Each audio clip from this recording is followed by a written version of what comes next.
सम्भव हुन्थ्यो भने एमसीसी पारित हुन्थ्यो हैन। यो हामीले सजिलै बुझेको कुरा हो।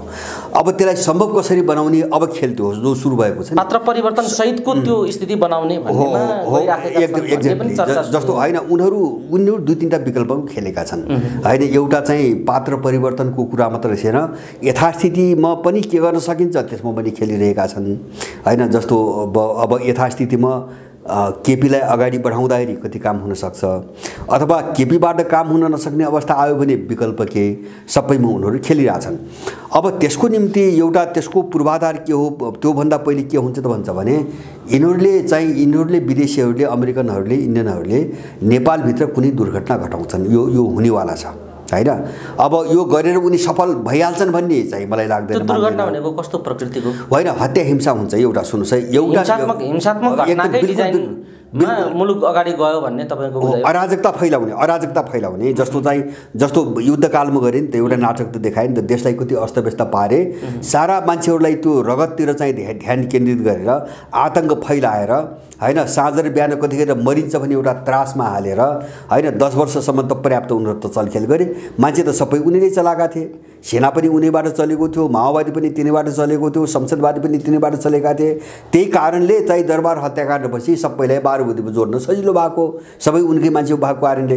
त्यसकारणले एउटा मोडालिटी के हो भन्छ भने, जस्तो एउटा प्रयास केपी ओलीले पहिले गरे, हामीले ध्यान दिनुपर्छ है। जस्तो अध्यादेश ल्याए नि, त्यो एउटा चाहिँ तपाईँको तरिका थियो हैन, उनले प्रयोग गर्ने अब सम्भावित तरिकाहरूमध्ये त्यो एउटा तरिका थियो। त्यो तरिका के थियो भन्छ भने, अब पार्टी फोड्ने है, मधेसवादीहरू चाहिँ एमाले माओवादी झुन्डहरू विभाजित गर्ने, काङ्ग्रेससँग मिलेर चाहिँ मेजोरिटीको सरकार बनाउने। त्यसको निम्ति मधेसवादीहरूको 11 जना सांसद तयार भएर बसेका थिए र अब संयोगवश चाहिँ तपाईँको त्यो असफल भई त्यहाँ चुके र त्यो मधेसवादी पनि फोड्न सकेनन्। अनि चाहिँ त्यो अध्यादेशमा अब काङ्ग्रेससँग भएको सहमति विपरीत अथवा काङ्ग्रेससँग कुरै नभएको एउटा संवैधानिक आयोगसँग सम्बन्धित अध्यादेश पनि ओलीले जोड्दाखेरि काङ्ग्रेसभित्र विवाद भयो, काङ्ग्रेसभित्र बल्झियो र अब त्यो अध्यादेशको पक्षमा लाग्न नसक्ने खालको अवस्थामा काङ्ग्रेस पुग्यो। अब यो चिजले गर्दाखेरि अब कुनै चाहिँ तपाईँको संयोग त्यस्तै पर्यो, अध्यादेश असफल भयो, एउटा त्यो प्रयास भएको हो। अब त्यसपछि अर्को दोस्रो चाहिँ यिनको कोसिस के छ भन्छ भने, जस्तो अहिले अब जो बजारमा आइरहेछ नि, अब यिनको पार्टी फुट्ने भयो, दुवै पक्षले त्यही भनिरहेछ हैन। अब सम्भावना छैन, यो त चाहिँ तपाईँको 1-2 महिना बढीमा चाहिँ लतरपतर यस्तै तानातान भएर जाने मात्रै हो। अब सँगै बस्ने सम्भावना चाहिँ तपाईँको टुङ्गियो भनेर दुवै पक्षले भनिरहेका छन्। मलाई लाग्छ यो धेरै पनि टुङ्गिएको हो, यो धेरै पनि टुङ्गिएको हो। मेरो बुझाइमा मैले पहिले नै भनेको थिएँ, यिनको प्रयोगको औचित्य सकियो भने यसलाई त्यही जुटाउनेले तित्रभित्र पार्ने हो हैन। यिनको आन्तरिक अब कुनै चाहिँ तपाईँको मुद्दाले चाहिँ राजनीतिक मुद्दाले जुट्या पनि होइन, अब राजनीतिक विवादले फुट्ने पनि होइन, त्यो त हामीले देख्दै आएका छौँ। अब अर्को चाहिँ तपाईँको के हुन सक्छ भन्छ भने, जस्तो केपी ओलीबाट संसद विघटन गराएर सङ्कटकाल लगाउने, मध्यावधि चुनावको घोषणा गर्ने दोस्रो चाहिँ तपाईँको एउटा अप्सनमा पनि उनीहरू खेलिरहेका छन्। त्यसको निम्ति नानाथरी कुरा आइरहेका छन्, जस्तो कभरको रूपमा, जस्तो स्वास्थ्य सङ्कटकाल हामी सोच्छौँ नि, त्यो स्वास्थ्य सङ्कटकाल भन्ने उनको मुखबाट आएको कुरो त्यही जोडिएको छ हैन। त्यो नेपाललाई अर्को दुर्घटनातिर धकेल्ने योजनासँगै जोडिएको छ। त्यसको नाम मात्रै स्वास्थ्य सङ्कटकाल हो। स्वास्थ्य सङ्कटकालको नाम मात्रै त्यो विदेशी पस्ने हो, यहाँ त विश्व स्वास्थ्य सङ्गठनको कभरमा विदेशी पस्ने हो। अब दोस्रो एउटा मोडालिटी। अब तेस्रो के हुन सक्छ भन्छ भने, जस्तो कुनै पात्रहरूको हत्या हुन सक्छ, त्यो पनि सम्भावना मैले देख्छु। त्यसको निम्ति पर्याप्त चाहिँ तपाईँको होमवर्कहरू भइरहेका छन्। यो पहिले पनि भएका हुन्, अहिले मात्र होइन, 2-3 वर्ष अगाडि पनि भएका हुन्, तर अहिले परिस्थिति बेग्लै छ। जस्तो अब त्यो हत्या हिंसा भयो भने के भन्छ भने मुठभेडमा जान्छन् हैन, यिनका आफ्ना ग्याङ त मुठभेडमा जान्छन्। त्यसले एउटा अराजकता पैदा गर्छ र त्यही अराजकतालाई प्रयोग गरिकन सङ्कटकाल लगाउने हरेक खालका खेलहरू यिनले खेल्न सक्छन्। तर यो सबैको चुरो कहाँ जुडिएको छ त? अब यो सब के को निम्ति हामीले हेर्ने, तपाईँले भनेको जस्तो अब अर्को एउटा चाहिँ डिजाइन मैले के देख्छु, जस्तो बाबुरामको कुरा आयो नि, अब अर्को चाहिँ तपाईँको अप्सन एउटा बाबुराम हो भन्नुहोस् न, तपाईँले नाम लिएको पात्र। अब त्यो कुन बेला हुनसक्छ त भन्छ भने, जस्तो एमाले माओवादी फुटाउने, अब यिनको त चाहिँ काटाकाट मुख बाराबार हुन्छ। अनि अलिपछि काङ्ग्रेसभित्र यस्तै द्वन्द्व खडा गर्ने, मुख बाराबार काटाहरू हुन्छ, किन त्यहाँ पनि ग्याङको ध्रुवीकरण त तीव्र सुरु भइसकेको छ। एउटा कोइरालाहरूको ग्याङ छ, एउटा चाहिँ कृष्ण सिटौला र चाहिँ तपाईँको बेहुली नीतिको बनाइँदैछ, एउटा शेरबहादुरको छ। अब बिस्तारै यही नीतिमा जान्छ, त्यो पनि बिस्तारै यही नीतिमा जान्छ। सबै फुटाउने र अब यिनी फुट्नेहरू त तातातुत रिस हुन्छ। कसैलाई स्वीकार गर्दैन, कसैले कसैसँग संवाद गर्दैन। त्यो बेला चाहिँ सबैले मान्ने पात्र बाबुराम हो भनेर उठाउने योजना पनि छ र मधेसवादीबाट पठाउनुको मधेसवादीभित्र जो बाबुराम पठाइयो नि, मैले के बुझ्छु भन्छ भने मधेसवादीको नाममा जस्तो बाबुराम प्रधानमन्त्री भएपछि त सरकार त मधेसवादीको बन्ने हो मूलभूत रूपमा। अरूको समर्थन रहे पनि केही सिटको कुरा भयो, मूल सरकार त छ मधेसवादीको कब्जामा जाने भयो।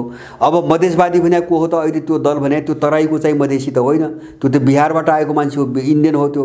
त्यस कारणले सरकार पुरै चाहिँ तपाईँको इन्डियनहरूको कब्जामा लिने र जे गर्नुपर्छ अब राज्यभित्र उनले सोचे जस्तो गर्ने। जस्तो चाहिँ पहिलेदेखि गर्दै आछन् नि, कर्मचारी किनेर दस्तावेज चोर्ने, सारा चिज तङ्गभङ्ग पार्ने, सारा सूचनाहरू लिनेदेखि लिएर अब चाहिँ सुरक्षा निकाय भए, अब सबै च्यानलहरू चाहिँ कन्ट्रोल गर्ने, सबै खालका खेलहरू बढाउने तपाईँको सम्भावना तिर चाहिँ त्यो खतरा मैले देख्छु।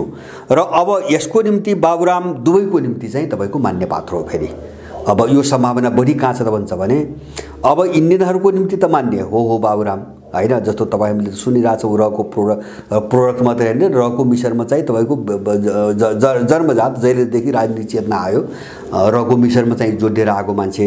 त्यति मात्रै होइन, स्कुलको तपाईँको कनेक्सन हेर्ने हो भने बाबुरामको चाहिँ रभन्दा पहिलो चाहिँ कनेक्सन तपाईँको अमेरिकनहरूसँग हो, सिआइएसँग हो। र किन स्कुल उनीहरूले चलाएको स्कुल हो, उनले पढाएको विद्यार्थी हो, प्रोडक्सन त्यो हो। र मेरो बुझाइ त के हो भन्छ भने अमेरिकनहरूले नै आफू टाढा भएको कारणले रको छत्रछायामा बाबुरामलाई हुर्काएका हुन्। त्यस कारणले गर्दाखेरि दुवैतिर कनेक्सन छ। एउटा चाहिँ हुर्किएको चाहिँ आफ्नो घर भयो उनीहरूको, एउटा चाहिँ तपाईँको उनीहरूको जन्मको चाहिँ तपाईँको सम्बन्ध भयो। अब यो दुवै सम्बन्धको कारणले बाबुराम दुवैको निम्ति स्वीकार्य हुनसक्छ। यति स्वीकार्य चाहिँ तपाईँको शेरबहादुर पनि होइन होइन, इन्डियन र अमेरिकन सबैको, पश्चिमा सबैको निम्ति यति स्वीकार्य चाहिँ तपाईँको ओली पनि होइन। जस्तो मोदीसँग त अन्तर्विरोध छ नि त। किन हुन्छ भने यिनीहरूको चाहिँ नेक्सस अर्को भएको हुनाले ठर्सस पर्या हो, यिनी देशभक्त भएको हुनाले त भएको त होइन यो झगडा। त्यस कारणले गर्दाखेरि बाबुराम चाहिँ सबैको निम्ति सर्वसम्मत पात्र हुनसक्छ। यिनलाई फुटाएर जुधाएर लडाएर बाबुरामलाई अगाडि ल्याउने अर्को एउटा अप्सन पनि छ। त यसको चुरो चाहिँ तपाईँको अब यो सबै घटना यो नाटकको चाहिँ तपाईँको गुदी कहाँ जोडिन्छ गएर भन्छ भने ग्लोबल राजनीतिमा गएर जोडिन्छ। यो नेपालको कुनै सन्दर्भ परिवेशको कारणले यो भइरहेको छैन। हामी यसमा प्रश्न हुनुपर्छ। यसको चाहिँ मूल कुरो ग्लोबल चाहिँ ध्रुवीकरणमा गएर जोडिन्छ। त्यो भनेको के हो भन्छ भने इन्डो पेसिफिकमा सिधा जोडिएर होइन, अब राजनीतिक अब राज्य स्तरमा अथवा चाहिँ सामरिक मिलिटरी स्तरमा जोडिएर चीनका विरुद्धमा जाने कि नजाने भन्ने प्रश्नसँगै यो जोडिएको छ। अब यिनीहरू त्यो दिशामा जानुपर्छ भनेर यो मुभ गरेका हुन्। यसमा पनि शङ्का गर्नु हुँदैन। चाहे तपाईँ सेनाको कुरा गर्नुहोस्, चाहे चाहिँ यिनी दलको कुरा गर्नुहोस् होइन, आखिर कुनै न कुनै तपाईँको प्रचण्ड भने पनि, माधव नेपाल भने पनि, अथवा चाहिँ केपी भने पनि, चाहिँ कमल थापा, पशुपति अब भने पनि, अथवा चाहिँ शेरबहादुर भने पनि, कुरो के हो त भन्छ भने कोही युरोपियन, कोही अमेरिकन, कोही चाहिँ तपाईँको इन्डियनभित्र कोही मोदी, कोही चाहिँ तपाईँको अब काङ्ग्रेसै, कोही चाहिँ कोही साउथ ब्लक होइन, अथवा युरोपियन भएर कोही चाहिँ जर्मन होला, कोही ब्रिटिस होला, कोही फ्रेन्च होला। कुरा त्यति मात्रै हो। यो अहिलेको झगडा पनि त्यसैको हो। यिनी देशद्रोहीहरूको उनको इन्ट्रेस्ट जब आयो नि, अनि उनले फुकाउन कहाँ कोसिस गरे। जस्तो नरभानीदेखि लिएर यिनको कचिङ्गलसम्मको कथा के हो भन्छ भने अब उनले जहाँ नेपाललाई खडा गर्न खोजिरहेका छन्, अब त्यो दिशामा नेपाललाई लैजानुको निम्ति दलहरूभित्रको समीकरण अप्ठ्यारो बन्दै गयो होइन। अप्ठ्यारो बन्यो, निकास निस्केन क्या। जस्तो एमसिसीमा त भोगे नि त अनुभव हो नि, एमसिसी चाहिँ त्यो पार्टीबाट पारित हुन सकेन। अब यस्तै समस्या भोलि आउँछ हरेक इस्युमा, किनभने सबै ग्याङको पछाडि विदेशी छ। विदेशी छ मात्रै होइन, पश्चिमा चाहिँ इन्डियन मात्रै हो भने कि तपाईँ यो सबै देखिसकेपछि त यिनलाई दबाब दिनुको निम्ति तपाईँको चीन पनि लागेकै छ, अब रुस पनि लागेकै छ, अर्को देश पनि लाग्यो होला। अब यो प्रेसरमा त पुगे नि यिनीहरू। त्यस कारणले गर्दाखेरि एक खालको अकर्मण्यता आयो यिनीहरूभित्र, एक खालको अकर्मण्यता आयो। एउटा चाहिँ अब विभिन्न गलत शक्ति केन्द्रहरूको स्वार्थको टकराउ होइन, जस्तो पार्टीभित्र अथवा राज्यभित्र उनको पावर सेयरिङको कुरा हुन्छ। जस्तो यिनी सानातिना ठुला पार्टीहरू चाहिँ आज जुटेका छन्, भोलि फुटेका छन्, हामी देख्छौँ नि। अब ठुल्ठुला व्यक्तित्व रे, सेलिब्रिटी रे 4 महिनासँगै बस्न सक्दैन, किन भन्दाखेरि त्यो दिमागमा आइडियोलोजी केही त हुँदैन, त्यो शक्ति केन्द्रको एजेन्ट हुन्छ। अनि अब एउटा पार्टीभित्र बसिसकेपछि त पद त एउटा हुन्छ, अध्यक्ष एउटा हुन्छ, उपाध्यक्ष एउटा हुन्छ, महासचिव एउटा हुन्छ। अब सबैलाई त्यही एक्सर्साइज गर्ने, पावर एक्सर्साइज गर्ने ठाउँ चाहिएको हुन्छ। अब जुन शक्तिले चाहिँ आफ्नो एजेन्टले पाउँदैन त्यसलाई निकालिदिन्छ। अब हुँदै आएको यही हो। अब आफ्नो पावर चाहिँ तपाईँको एक्सर्साइज गर्ने अथवा खेल्ने ठाउँ नै नपाएपछि त्यो झुन्डमा किन बसाइराख्छ आफ्नो मान्छे। अब अहिले एउटा लडाइँ त्यो कोणबाट आयो होइन, पावर एक्सर्साइज कसले गर्ने भन्ने कुराबाट आयो। र दोस्रो मैले भने नि गत्यावरोध आयो, जलहरू चाहिँ आक्रमणतामा फसे, चौतर्फी दबावमा फसे, प्रेसर सबैतिर छ, जोखिम सबैतिरबाट आयो होइन। यिनीहरूलाई थ्रेट अमेरिकनहरूको पनि छ, इन्डियनको पनि छ, चिनियाहरूको पनि छ, रसियनको पनि छ, युरोपियन पनि छ। अब यो जो गत्यावरोध आयो नि, यो जटिलताले विभिन्न फ्याक्टर जुत्दाखेरि जो गत्यावरोध आयो, यसलाई कसरी फुकाएर नयाँ समीकरण बनाउने जसले चाहिँ सर्लक्कै काम गर्न सकोस् हो, त्यसको निम्ति यिनीहरू तोडिँदैछन् अहिले होइन। यो जो नयाँ परिस्थिति जटिलता विकास भयो नि, अब यसलाई सम्बोधन गर्नुको निम्ति यो जटिल समीकरणलाई सरल बनाउनु खोजिएको हो। त्यसकारण यहाँ हुन्छ के भन्छ भने, जस्तो अहिले इन्डो अमेरिकन जो ब्लक चाहिँ अहिले चाहिँ नेपालमा चाहिँ उग्र रूपमा देखा पर्न खोजिरहेछ नि, त्यसको पक्षमा काम गर्ने कमसेकम भोलि बन्ने गठबन्धनको सरकार होइन, जसको सुकै नेतृत्वमा परोस्, त्यसको निम्ति काम गर्ने, जस्तो बाबुरामको ग्याङभित्र पनि ठ्याक्कै त्यही तबका हाबी होस् होइन। अब त चाहिँ एमाले माओवादीभित्र पनि त्यसका निम्ति काम गर्ने एउटा ग्याङ बनोस्, काङ्ग्रेसभित्र पनि बनोस्, यिनी सबैलाई जोडेर होइन सर्वसम्मतिले एकमत भएर चाहिँ अगाडि बढाउने खालको एउटा पोलिटिकल समीकरण निस्कियोस्। त्यसको निम्ति यहाँ चाहिँ यो चाहिँ झगडा सुरु गराएको यिनको आफ्नो केही पनि छैन। र अब यो जसरी दलभित्र समीकरण खोज्यो, नत्र यहाँ के बाजु हुन्छ भने सेना एकातिर छ, सेनाको संरचना होइन। अब दल अथवा चाहिँ राजनीतिक वृत्त अथवा चाहिँ अरू इन्स्टिट्युसन जति आवश्यक हुन्छ नि, त्यो सबैको बिचमा एउटा सिक्वेन्स मिलेन होइन, एउटा चाहिँ तपाईँको क्रमबद्धता मिलेन, स्पिरिट मिलेन, वे मिलेन भने त अब एकातिरबाट काम गर्न खोज्यो, अर्कोतिरबाट बल्झिन्छ, अप्ठ्यारो पर्छ होइन। त्यो अप्ठ्यारोपनलाई फुकाउने कोसिस हो यो उनीहरूको। अब यिनको आन्तरिक विवाद पनि होइन, तपाईँले देख्नु भएको छ, यो सबै प्रायोजित हो एकदम प्रायोजित हुँदाखेरि तपाईँ एउटा अनुमान गरौँ नि त, जस्तो यो अहिले चाहिँ सत्तामा बसेको ग्याङ छ नि, एकता गर्दाखेरि केमा छलफल भएको त यिनको होइन, यति सजिलो कुरा त देखिरहेको पार्टीको मिटिङ पनि भएको छैन होइन, मिटिङ गर्ने भन्ने दुईटा पार्टीका बिचमा मिटिङ पनि भएको छैन होइन। त्यो त के हुन्छ भने पुष्पकमललाई एउटाले आदेश दियो, ओलीलाई अर्काले आदेश दियो, माधव नेपाललाई अर्काले आदेश दियो, तीनजना क्रिमिनल जुट्ने न हो। अब जुट्ने हो अनि चाहिँ छलफल केमा भयो त, तीनजना अपराधीहरूको छलफल केमा भयो होइन। माओवादीको सिद्धान्त के, एमालेको सिद्धान्त के, छलफल त्यहाँ त भएन होइन। नेपाललाई चाहिँ कहाँ लैजाने होइन, डेस्टिनेसन गन्तव्य के, लक्ष्य के, उद्देश्य के, छलफल त त्यहाँ त भएन। त्यहाँ मैले अघि नै भने चाहिँ पावर एक्सर्साइजको निम्ति त्यहाँ विवाद भयो, छलफल भयो। जस्तो अध्यक्ष कतिवटा गर्ने होइन, एउटा अध्यक्ष अर्को उपाध्यक्ष मान्ने कि नमान्ने सिधै छ त्यो 60-40 को कुरा, 60 र 40 प्रतिनिधित्व चाहिँ तपाईँको त्यहाँ चाहिँ पावर त्यसरी मिलाउने अनि चाहिँ 28 वर्ष चाहिँ प्रधानमन्त्री खाने, यिनको वार्ता त त्यहाँ भएको हो होइन। देश र दुनियाँको पक्षमा चाहिँ तपाईँको सँग सम्बन्धित मुद्दामा त त्यहाँ छलफल त भएको छैन। त्यस कारणले त्यो एकता पनि पावर एक्सर्साइज गर्ने हिसाबले त्यो अन्तर्राष्ट्रिय शक्ति केन्द्रहरूले गराएको थियो। अब त्यो समीकरणले बहुमत ल्यायो, एकछिन मान्नुहोस्, नाकाबन्दीमा ओलीको नाटक, त्यसपछि यिनको चाहिँ तपाईँको समीकरणले चाहिँ बहुमत ल्यायो, तर 2/3 पुगेन। अनि त्यो बहुमत पनि के भन्छ भने परिस्थितिलाई बदल्यो नि, उनको एकतापछि परिस्थिति त बदल्यो, परिस्थिति बदलिसकेपछि त्यो परिस्थितिले त्यो पार्टीभित्र पनि असर त गर्यो। अनि त्यो हिजो सुरुमा बनेको समीकरण खलबल्यायो र एउटा जटिलता उत्पन्न भयो। यो जटिलता कसरी तोड्ने भनेर जसले यिनलाई जुटायो, आफ्नो मुद्दामा जसले जुटायो, अब त्यसैले आफ्नो अर्को मुद्दामा यिनलाई चाहिँ फुटाउने हो, योभन्दा बढी केही पनि होइन। त्यसैले गर्दाखेरि अब त्यो के हो भन्छ भने सबैतिर एउटा सेटिङ मिलाउने, माने एउटै सिक्वेन्समा सबै चिज मिलोस्। जस्तो सुरक्षा निकाय, सरकार अथवा चाहिँ दल होइन, अथवा समग्र सिस्टमहरू एउटै सिक्वेन्समा मिलुन्, एउटै सेटमा मिलुन् भन्ने खालको कोसिस हो। र यो करिब नेपाललाई चाहिँ तपाईँको अफगानिस्तान बनाउने एउटा मोडेल अथवा चाहिँ दोस्रो मोडेल प्यालेस्टाइन बनाउने, छिन्नभिन्न बनाउने, जसरी हुन्छ उनीहरूले आफ्नो रणनीतिमा सामेल गर्ने। योभन्दा बढी यिनको यो झगडामा केही पनि छैन। सर ठ्याक्कै तपाईँले गहिरो ढङ्गले विषयलाई लामो समयदेखि हेर्दै विश्लेषण गर्दै र पर्गेल्दै आउनु भएको छ र आजको यो कुराकानीमा तपाईँले राख्दै गरेका विचारहरूलाई र विश्लेषणहरूलाई हेर्ने हो भने यो अत्यन्त सत्यको निकट छ भन्ने कुरा आम दर्शक श्रोताले, सचेत दर्शक श्रोताले यो कुरा बुझ्छ। किनभने अमेरिकासँगको जुन बेका सम्झौता गरेको छ भारतले, त्यहाँ चाहिँ सूचनाका आदान प्रदान गर्ने सम्मका कुराहरू र संयुक्त मोर्चामा अघि बढ्ने कुराहरू त्यहाँ उल्लेख भइसकेको छ र सार्वजनिक भइसकेको छ र त्यसकै रियाक्सन र त्यही एउटा खालको भूमिकामा ब्रिफिङका लागि उनी आएका थिए भन्ने कुरा पनि तपाईँले क्लियर गरिदिनु भयो। यो समग्र सिनारियो जो देखिएको छ, अब चीनले के यो रमितै हेरेर बसिरहन्छ भन्ने कुरा हुन्छ त? चीनको भूमिका के हुन्छ त? अब यो त समग्र चीनको घेराबन्दीका निम्ति यो एक्सर्साइज भएको छ भने चीनको भूमिका कस्तो हुनसक्छ नेपाली राजनीतिमा? अब होइन, एउटा सामान्यतः बुझ्ने कुरा के हो भन्छ भने अब तिब्बत विभाजनको निम्ति अथवा चीनमाथि आक्रमण चाहिँ सफल पार्नुको निम्ति नेपालको भू राजनीति यतिकै जुलिएको हो, यो सबैले दुनियाँले बुझेको छ। अब होइन, जस्तो सूचनाका कुराहरू पनि रेगुलर अब निरन्तर नेपालदेखि इन्डियादेखि रेगुलर नै गइराखेका छन् भन्ने कुरा त बेका सम्झौताले पनि पुष्टि गरेको छ। बेका सम्झौता मात्र होइन, त्योभन्दा अगाडिका खुफिया भूमिकाहरूले पनि पुष्टि गरेको छ। अब त्यो सबै छ। सम्झौता पनि हाम्रा सरकारका मान्छेहरूले सम्झौता गरेको कुरा जति ढाँटे पनि त्यो खुल्ला छ। यी समग्र चित्रहरूलाई चीनले रमिता मात्र हेर्छ फेरि भन्ने विषय त नहोला पक्कै। अब रमिता यस्तो हो, अब यहाँका मुर्दाहरू जसको शरीरमा रगत छैन, रगत जमेको छ, यहाँका चम्चाहरू, दलालहरू, तलुवाहरू, होइन, जुन देशले चाहिँ तपाईँको आफ्नो भूमिमाथि बुट बजारेको छ त्यसलाई ल्याएर तोपको सलामी दिने निकम्माहरू, होइन, सबै मान्छे, सबै देशका मान्छे त्यस्तो उनको शरीरमा त रगत छ, होइन।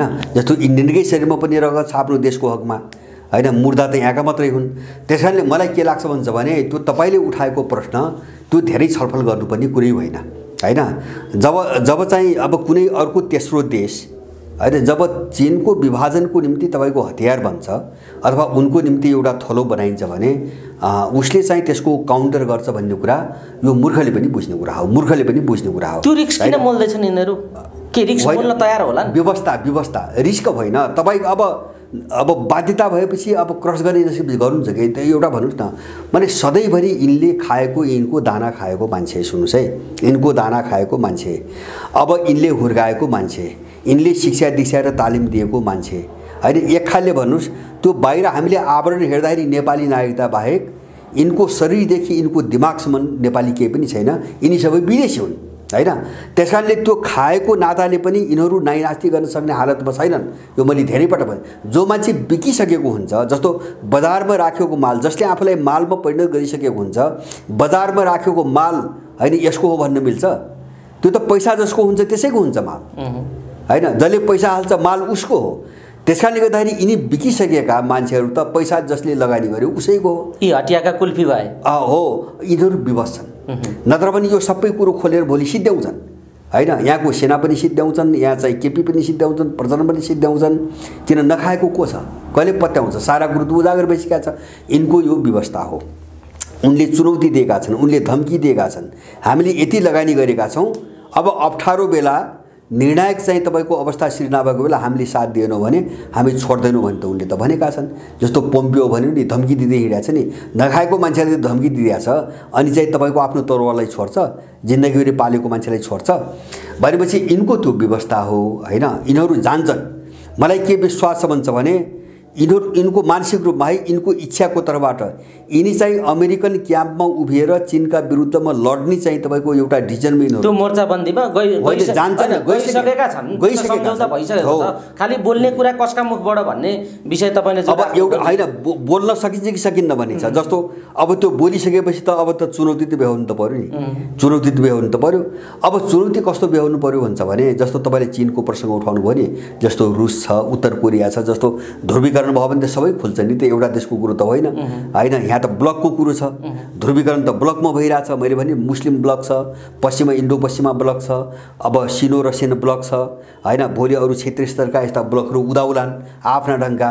त्यस कारणले अब समस्या के आयो त भन्छ भने एउटा चाहिँ जस्तो समाचार एउटा हेर्नुहोस्, मैले देखेको, मैले एउटा उदाहरण जस्तै इन्डियन पेपरको कुरा हो, मैले पाएको इन्फर्मेसन होइन, इन्डियन म्यागजिनहरूको कुरा हो समाचार। अहिले इन्डियामा एउटा समाचार चाहिँ साह्रै बढी आइरहेछ कि चीनले यो चाहिँ उत्तर पूर्वी भारत का 7 प्रदेशहरूमा विद्रोहीहरूलाई ट्रेनिङ दिने प्रक्रियालाई साह्रै तीव्र बनाएर लगेको छ भन्ने कुरो उनको मिडियामा आइरहेछ। उल्फा होला भोलि यो कुरो खालिस्तानसँग जोडिएका सिखहरूसँग पुग्छ, अर्कोसँग पुग्छ, किन उसले त गर्ने नै भयो।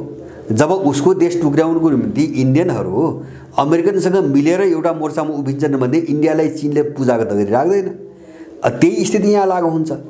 जस्तो त्यो ढङ्गले यिनी त्यो किताबमा गए बिना कारण अकारण जुन देशले हामीलाई केही गरेकै छैन, हाम्रो केही बिगारेको छैन, जुन देशसँग चाहिँ यति राम्रो सम्बन्ध छ त्यो देशको विभाजनको निम्ति यिनीहरूले यति यो अपराधमा चाहिँ सामेल हुन्छन् भने अब उसले त जवाब त त्यही ढङ्गले दिन्छ, उसको सिङ्गो ब्लकले त्यो दिन्छ, त्यो हुन्छ। मैले बुझेको त्यही हो, मैले बुझेको कुरा त्यो हुन्छ। र अर्को कोणबाट चाहिँ मलाई के विश्वास हुन्छ भने जस्तो मैले भने नि एउटा उनको षड्यन्त्रको एउटा खतरनाक र अँध्यारो पाटो त हामी कुरा गऱ्यौँ, तर उनीहरू यो दिशामा अगाडि बढे भने जस्तो तपाईँले आफ्नो योजनालाई, तर्कलाई, कुरालाई जब एक्सनमा लग्नुहुन्छ नि, एक्सनमा लगिसकेपछि त्यसको रिएक्सन त आउन सुरु गर्छ।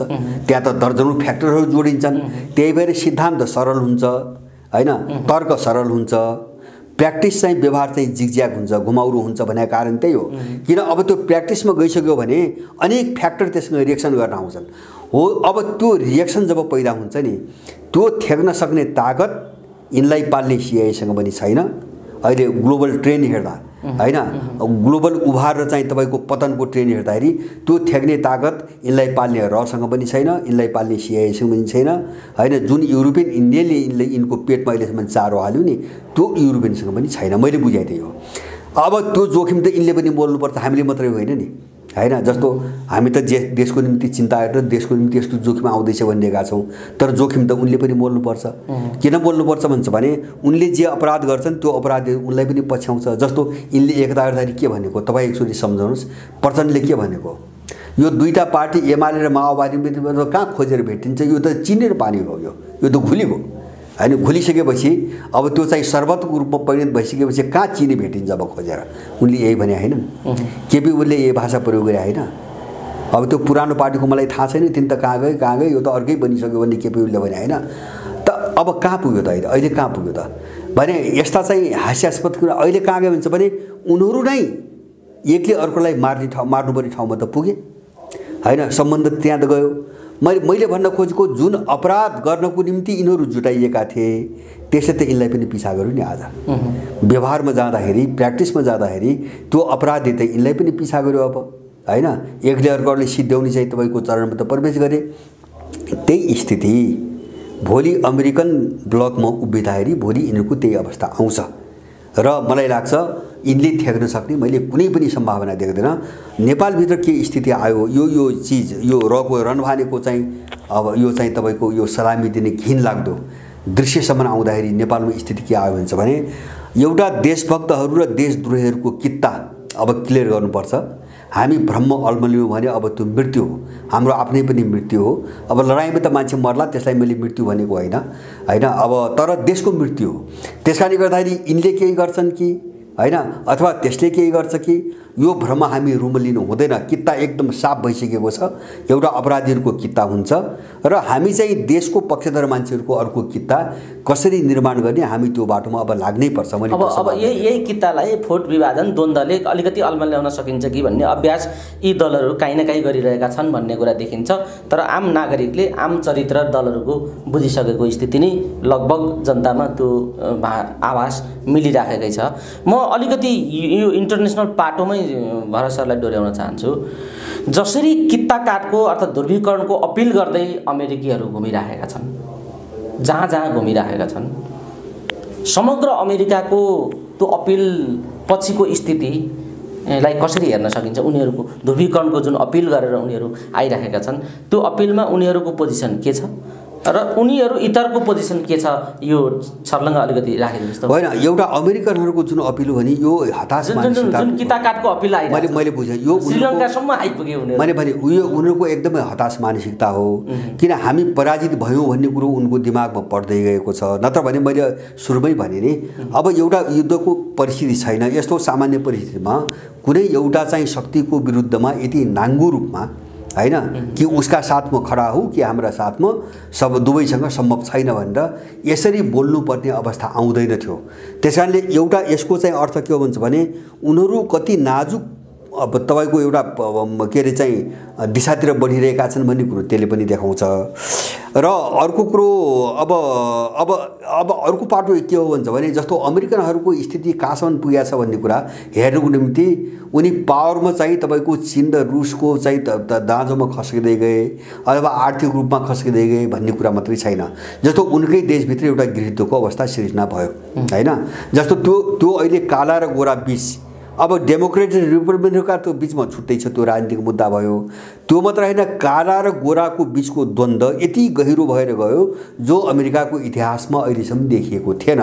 त्यो कति गहिरो भएर कहाँ पुग्यो भन्छ भने त्यो एउटा कालो चाहिँ तपाईँको रङको एउटा जातिमाथि यिनीहरूको सुनियोजित आक्रमण र अपराध हो। यो सयौँ वर्षदेखिको अब हामी चाहिँ उठ्नुपर्छ भन्ने तहमा पुग्यो हैन। त्यो पोलिटिकल अधिकार र पोलिटिकल चाहिँ सङ्घर्षको तहमा मात्रै त्यो छैन। अब अमेरिका नै एउटा गिरुद्धमा फस्दै गएको छ र त्यसैले बाट त्यो जल्छ भन्ने खतरा पनि छ। अर्कोतिर अमेरिकनहरूको समस्या के छ भन्छ भने उसको आफ्नो इन्ट्रेस्टको कारणले अन्तर्राष्ट्रिय मुद्दाहरूमा युरोपसँग पनि ठुलो मतान्तर विभाजन हुँदै गयो। जस्तो धेरै चाहिँ तपाईँको सन्धि सम्झौताबाट चाहिँ उसले हात झिकिसक्यो। जस्तो इरान मामिला भयो, अब चीनकै मामिला पनि युरोप र अमेरिकाको फरक दृष्टिकोण छ। जस्तो रसियाकै मामिलामा फरक दृष्टिकोण छ। जस्तो रुस र युरोपका बिचमा चाहिँ जो नर्थ स्ट्रिम चाहिँ पाइपलाइन के अरे प्राकृतिक ग्यासको जो पाइपलाइन बनाइरहेछन्, अब त्यसैलाई लिएर चाहिँ यो किन बनाउन थालेको भनेर अमेरिकाले नाकाबन्दी लगाइरहेको छ, आर्थिक प्रतिबन्ध लगाइरहेको छ। र अब युरोप र अमेरिका बिचमा भएका कतिपय एग्रिमेन्टबाट पनि अमेरिका पछि हटेको छ। अब यो सबै चिज के हो भन्छ भने उसको हताशा, मैले भने नि उसको छटपटाहट हो, हामी सिद्धियौँ भन्ने छटपटाहट हो। अब यसको एउटा तस्बिर के हो भन्छ भने मैले चाहिँ अलिकति बढी जोड दिन खोजेको यो के हो भन्छ भने यसको सिम्टम एकातिर यस्तो अवस्था छ, अर्कोतिर विश्वको प्रत्येक देशमा उथलपुथल छ हैन। प्रत्येक देशमा उथलपुथल छ, अमेरिका मात्रै होइन, युरोपको सबै देश हैन, मुस्लिम तपाईँको देश हेर्नुहोस् अथवा नेपाल जस्ता पछौटे देशहरू हेर्नु। जस्तो यहाँ त हामी नेपाली छौँ र हाम्रो स्थिति थाहा छ। यही समस्या श्रीलङ्कामा छ, यही समस्या इन्डियामा छ। इन्डियामा हेर्नुहोस् अहिले चाहिँ एक थरी मान्छेहरू, यो मैले सामाजिक सञ्जाल र चाहिँ तपाईँको यो मिडियाहरूमा देख्छु, पुरै अमेरिकाको चाहिँ उसमा इन्डिया चाहिँ सिद्धायो मोदीले, इन्डियनहरू सिद्धे, अमेरिकाले ध्वस्तै बनायो एउटा जालमा पारेर इन्डिया अब चाहिँ खत्तमै भयो भन्ने खालको एक खालको बहस चलिरहेछ पश्चिम वर्सेस पूर्वको नाममा हैन। पश्चिमी थट र पश्चिमी सभ्यता र पूर्वीय थट पूर्वीय सभ्यताको नाममा चाहिँ ठुलो बहस इन्डियामा सुरु भएको छ, विभाजन त्यहाँ पनि सुरु भयो। त्यसकारण यो सारमा के हो भन्छ भने जस्तो बाहिर देख्दाखेरि पात्र अमेरिका छ हैन, र त्यसले चीन भन्ने अर्को पात्र खडा गरेको छ हैन। यो पोलिटिकल र चाहिँ तपाईँको आर्थिक पाटोको कुरा भयो। तर सारमा के हो यसको चाहिँ हुन्छ भने उनको छटपटाहट कहाँ हो त भन्छ युरोपियन अमेरिकनहरूको, उनीहरू भनि पनि रहेका छन्। जस्तो यो 500 वर्ष यता युरोपको पुनर्जागरण चाहिँ तपाईँको आन्दोलनपछि जुन मूल्य स्थापित गए विभिन्न कालखण्डमा होइन, त्यो मोडिफाई हुँदै जुन मूल्य मान्यताहरू चाहिँ तपाईँको स्थापित भए, जस्तो प्रजातन्त्र, मानव अधिकार, व्यक्ति स्वतन्त्रता, आधुनिकतावाद, नवउदारवाद, बजारवाद हैन, भूमण्डलीकरण, विभिन्न चाहिँ नाममा यिनले पटक पटक समय समयमा त्यसलाई सम्बोधन गर्न खोजे हो। त्यसले संसार जसरी चाहिँ बर्बाद पार्यो नि, अब यसबाट बाँच्न सकिन्न भन्ने निष्कर्ष हो यो। उनको स्खलन जो पतन सुरु भयो नि, अब यसबाट चाहिँ कोही पनि मान्छे बाँच्न सक्दैन, अब यसलाई चाहिँ विदाई गर्नुपर्छ भन्ने मुभमेन्ट हो। उनीहरू त्यहाँ डराइरहेका छन् र त्यसै कारणले संसारका यो चाहिँ तपाईँको जो विश्व व्यवस्था भन्छन् उनीहरूले हैन, विश्वमा उनको एउटै खालको व्यवस्था विश्वभरि लाद्ने जो विश्व व्यवस्था भनिरहेका छन्, वन वर्ल्ड भनिरहेका छन् हैन, एक विश्व भनिरहेका छन्, त्यसको जरा जो चाहिँ तपाईँको भत्किन थाल्यो नि, छिन्निन थाल्यो, खलबलिन थाल्यो, त्यसलाई जोगाउने चाहिँ जो छटपटाहट हो नि उनको मूल समस्या त्यो हो। त्यसकारणले गर्दाखेरि हो त्यही कारणले अहिलेको विश्वको ट्रेन्ड के हो त भन्छ भने जस्तो प्रत्येक देशमा चाहिँ तपाईँको राष्ट्रवादी उभार किन उठ्यो हैन, सबै देश चाहिँ यसबाट छुट्टी लिन आफ्नो मौलिकताको खोजीमा लागेको छ। जस्तो तपाईँको एर्दोगानको चाहिँ त अहिलेको मुभलाई मुस्लिमहरू भन्ने मात्रै बुझ्नु हुँदैन हैन। उनीहरूले के बुझे भन्छ भने हाम्रो देश पश्चिमाकरण भएपछि हाम्रो देश कहाँ पुग्यो, किन हिजो त अटोमन साम्राज्य 400-500 वर्षसम्म साम्राज्य चलाएको देश हो है, एउटा सभ्यता र एउटा कल्चरको आधारमा, एउटा विचारको आधारमा साम्राज्य चलाएको देश हो टर्की हैन। अब चाहिँ आधुनिकतावाद र पश्चिमाकरणको नाममा टर्की कहाँ गयो, इरान कहाँ पुग्यो हैन, अथवा चाहिँ अरू देश पुग्यो, हामी नै कहाँ पुग्यौँ हैन। जस्तो यो सङ्कट झेलिरहेको छौँ नि, हाम्रो आफ्नो सबै चिज गुमाउनुको कारणले हामी कहाँ पुग्यौँ, यो त प्रत्येक देशले देखिरहेको छ नि अहिले। त्यसकारणले गर्दा यसबाट छुटकारा लिएर हामी आफ्नोपनमा गएनौँ, हामी आफूलाई चिन्न सकेनौँ, हाम्रो के हो भन्ने चिज स्थापित गर्न सकेनौँ भने हामी कोही पनि रहन्नौँ। संसारको निष्कर्ष यही हो अहिले हैन। त्यो चाहिँ यो अत्याचार लाद्नेहरूको समस्या पनि त्यही हो हैन यो समस्याले त यिनलाई पनि त घेर्यो जब नवोदारवाद र चाहिँ तपाईको दुनियाँभरि चाहिँ कुरा जो गरेर ल्याए नि जुन चाहिँ एउटा चाहिँ जीवन पद्धति बसाल्न खोजे त्यसले त यिनलाई पनि समाप्त पार्यो। त्यही कारणले ट्रम्पले के भन्छ, मेक अमेरिका ग्रेट अगेन भन्छ, अमेरिकालाई फेरि महान बनाउने भन्छ। त्यो फेरि भन्ने शब्द के, अमेरिका कुनै बेला महान थियो, त्यो सब गयो, सिद्ध्यौँ हामी। त्यसकारणले अमेरिकालाई फेरि महान बनाउन पुरानो ठाउँमा जाउँ भने हो। उसले चाहिँ पुरानो चाहिँ आफ्नो अमेरिका खोजिरहेको छ उहाँ आफैले, हैन। जस्तो बेलायत ब्रेक्जिटबाट किन निस्क्यो, ब्रेक्जिट भन्छौँ नि, ईयूबाट किन निस्क्यो, किन ईयूभित्र अब आफ्नो पहिचान चाहिँ बच्दैन भन्नेमा गयो। हाम्रो जो के अरे आफ्नोपन हो, ब्रिटिस जोपन हो, हैन, अथवा उनको जो चाहिँ मौलिकता हो, उनको जो क्षमता हो, राजनीतिक आर्थिक सामाजिक सांस्कृतिक सबै रूपमा चाहिँ उनको जो चाहिँ मूल चिज हो नि, त्यो चिज चाहिँ युरोपियनहरूको बन्धक भयो। ईयूका नाममा हामी स्वतन्त्र स्वाधीन हुन नसक्ने अवस्थामा पुग्यो भनेर उनीहरू निस्के, हैन। उनीहरू आफ्नोपन खोजिरहेछ। तपाईको इन्डियामा मोदीको हेर्नुहोस्, हिन्दुत्व भन्या के, त्यो आइडेन्टिटी क्राइसिस हो। त्यो इन्डियालाई पहिचान विश्वमा चिनाउने कुनै पहिचानै इन्डियामा बन्न सकिरहेको छैन। मोदीहरूले हिन्दुत्वको सहारा लिए, भोलि अर्को आउँछ अर्कोको सहारा लिन्छ, हैन। जस्तो चीनमा तपाईको सी जिनपिङ अमेरिकामा अस्ति समाचार आयो, इन्डियाबाट पनि समाचार आयो, उनीहरूले कन्फ्युसियस इन्स्टिट्युटहरू बन्द गरिरहेका छन्। किन कन्फ्युसियस इन्स्टिट्युट भनेको के हुन्छ भने संसारभरि चीनले आफूलाई चिनाउनुको निम्ति कन्फ्युसियस बोकेर हिँडिरहेको छ अहिले।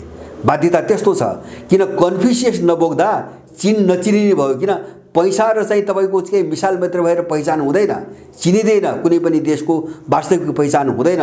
चिनियाहरूले के बुझे भन्छ भने चिनिया समाजको, चिनिया सभ्यताको नैतिकता, प्रशासनिक ढाँचा र मूल्य मान्यताको जरो त्यसको पिता भनेको कन्फ्युसियस हो। उसका नैतिक उपदेशहरू हुन्।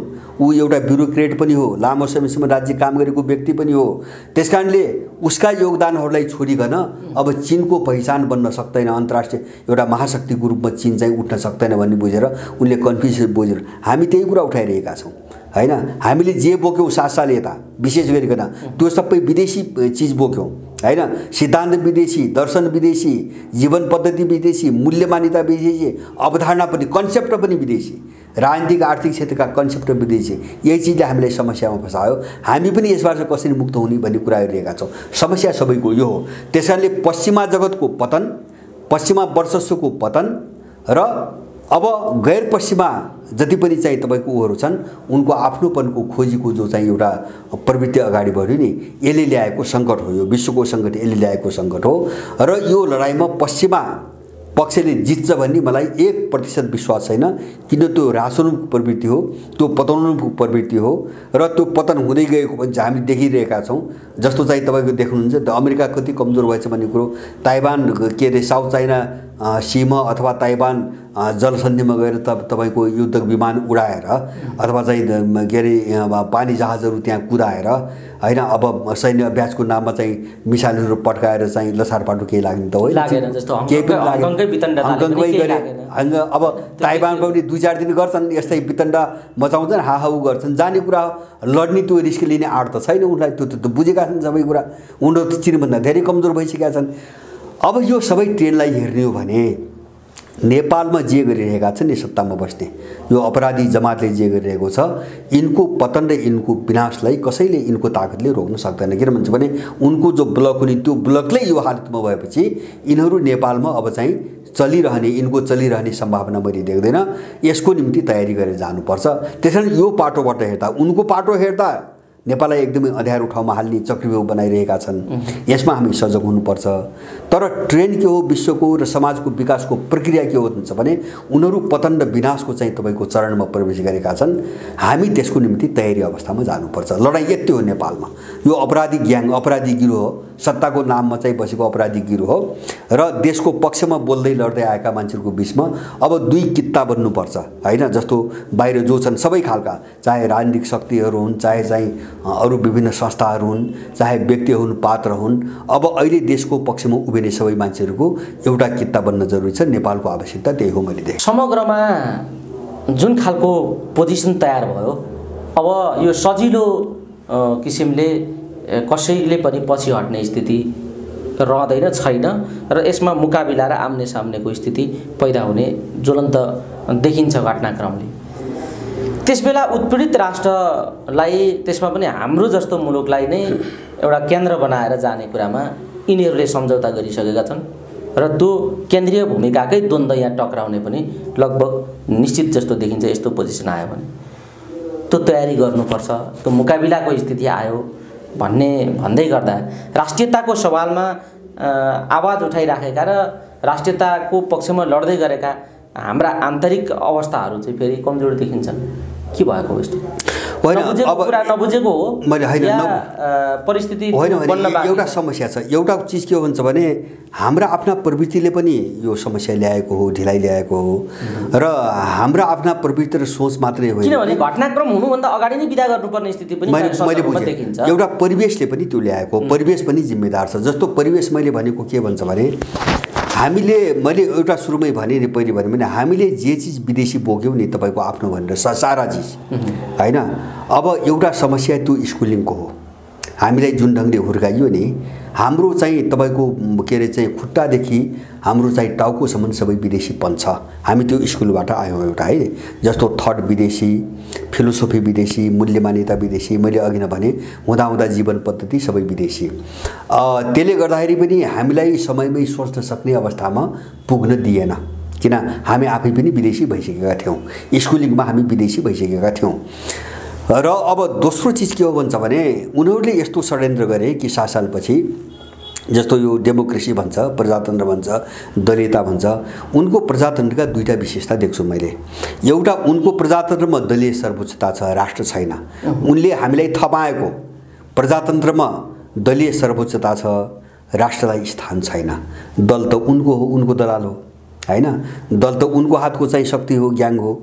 त्यसकारणले अब दलीय सर्वोच्चता भनेपछि तपाईको राष्ट्रप्रति हाम्रो ध्यान गएन हैन, राष्ट्रप्रति हाम्रो ध्यान गएन। हामीलाई दलका नाममा विभाजित गरियो। किन दल सर्वोच्च छ, दल नभएपछि प्रजातन्त्र हुँदैन भन्ने व्याख्या भयो नि त। जहाँ दल छैन त्यहाँ प्रजातन्त्र हुँदैन भनियो, त्यो निरङ्कुशता हो भनियो, निरङ्कुशता हो भनियो। अनि दलका नाममा सबैले विभाजित गर्यो, दलभन्दा बाहिर मान्छेले सोच्न सकेन। दोस्रो समस्या अब त्यो हामीले बल्ल बुझ्न थाल्यौँ। यो राष्ट्रिय सङ्कट आएपछि हामीले बल्ल बुझ्न थाल्यौँ। अब तेस्रो तपाईँको समस्या के हो भन्छ भने जस्तो अब जो सुगौली सन्धिपछि जो राज्य प्रणाली हो नि, त्यो राज्य प्रणाली हाम्रो थिएन। यो हामीले बुझेनौँ। हामीलाई कस्तो लाग्यो भन्छ भने मैले चाहेको दल आएपछि त्यस बन्छ भन्ने ठाने मैले हैन, अर्कोले पनि त्यही ठान्यो, अर्को दलमा बस्ने पनि त्यही ठान्यो। तर चाहिँ सुगौली सन्धिपछिको राज्य प्रणाली विदेशीहरूको हातमा गइसकेको थियो। कहिले चाहिँ यो रूपमा त्यो देखियो, कहिले त्यो रूपमा देखियो। जस्तो राणाकालमा उनीहरूले मिलिटरी एउटा चाहिँ उपनिवेश चर्को रूपमा देखा पर्यो। अब राणाहरूले टोटली चाहिँ इन्डियामा चाहिँ त्यहाँको नागरिक मार्न चाहिँ ब्रिटिसहरूलाई सघाए हैन, सैन्य रूपमा ब्रिटिसहरूलाई सघाए। अब 7 सालमा चाहिँ 1950 को सन्धिपछि त्यो आर्थिक राजनीतिक सबै क्षेत्रमा पस्यो र अब चाहिँ हुँदा अहिले आएर त हाम्रो आफ्नो केही पनि छैन भन्ने अवस्था आयो। हामीले सुगौली सन्धिको सीमालाई पनि बुझ्न सकेनौँ। माने अब सबै चिज जो छताछुल्लो भयो नि, अब यो चिजले गर्दाखेरि हामीलाई चाहिँ धेरै पछि नयाँ ढङ्गले सबैतिर एकैपटक सोच्नुपर्ने अवस्था आयो, सबैतिर एकैपटक हैन। जस्तो आर्थिक क्षेत्रमा चाहिँ हाम्रो विकास भने के हो, हामीले अब सोच्नुपर्ने स्थिति आयो। अहिले देश यो हालत देख्दा जब चाहिँ तपाईँको एउटा व्यक्तिको टाउकोमा 60,000 विदेशी ऋण पुग्यो र प्रति वर्ष चाहिँ तपाईँको बजेटभन्दा व्यापार घाटा चाहिँ बढी हुन थाल्यो।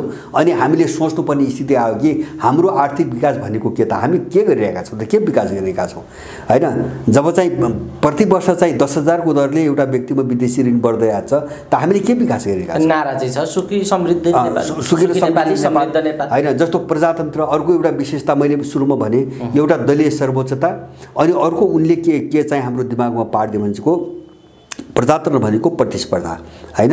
एउटा सत्तामा बस्ने, बढी चाहिँ सिट ल्याउने, अर्कोले विरोध गर्ने। विरोध कसरी गर्ने त, राम्रो गरे पनि विरोध गर्ने, नराम्रो गरे पनि विरोध गर्ने, त्यही प्रतिपक्षी धर्म हो भने नि। अनि उनले निषेधको बाटो सिकाए हामीलाई हैन। राम्रो गरे पनि एकअर्कालाई निषेध, खुट्टा तान्ने। यसले गर्दाखेरि जो देश बनाउने ठाउँमा चाहिँ तपाईँको कहिले पनि यहाँको चाहिँ दलहरू जुट्न दिएनन् हैन। यो प्रजातन्त्रको व्याख्याले जुट्न दिएनन्, एउटा निषेधको बाटोमा लगे। यिनी परिवेशजन्य समस्या पनि हामीले भोग्दै आयौँ, यसमा चाहिँ रुम लिँदै आयौँ। यसले हामीलाई एउटा काम गर्न दिएन ठिक दिशातिर।